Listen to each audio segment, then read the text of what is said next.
Hello mga manay! Ako nga po pala si Cheryl Diana Pulikit at sa nakikita ninyo ako po ay naglalakad. Papunta po ako niyan sa bus station at yan po ang araw ng Friday at saka day off ko. Sa kakamadali ko, ang nabidyohan ko tuloy ay puro mga building.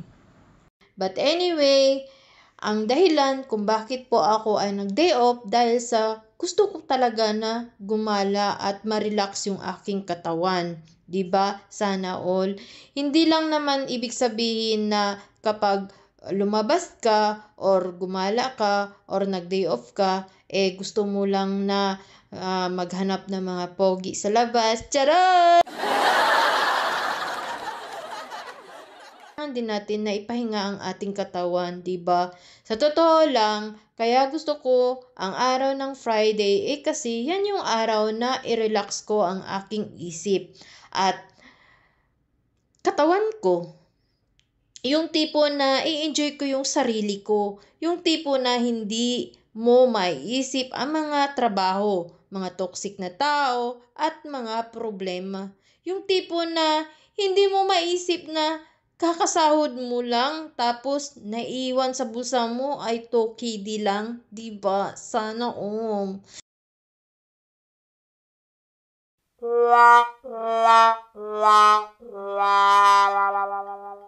'Di ba ang sakit? Pero ano ngang gagawin? Gano'n naman talaga kapag OFW ka. Kapag isa ka pong OFW na nagtatrabaho sa ibang bansa. Ang ibang tao ay nakala na marami kaming pera. Pero sa totoo lang, po ninyo alam na kami po mga OFW ay wala po kaming pera. Tingnan nyo tuloy, nag-utal-utal na yung mga pananalita ko dahil nga sa, syempre, kakasahod ko lang mga manay, pero wala na naman pera ang aking bulsa, 'di ba? Sana all. Goal!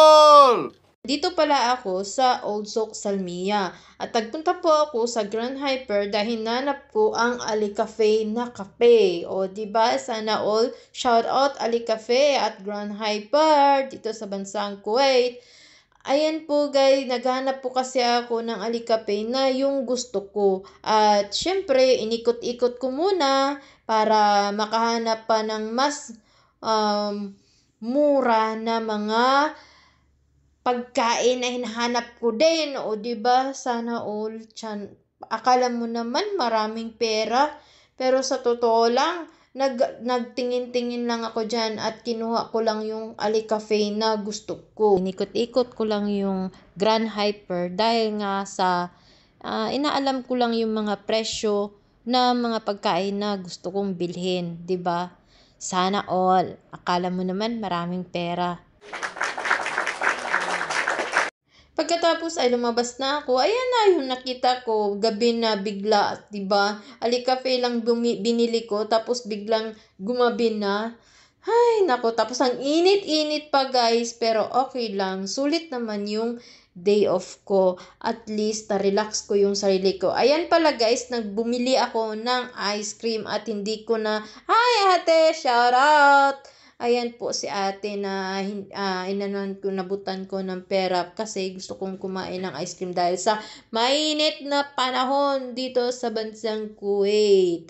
Ayan po, hinintay ko po si ate. Tapos, pagkatapos niya na akong kumain, ayun na, pauwi na ako. So, hanggang sa muli guys, hanggang dito na lang.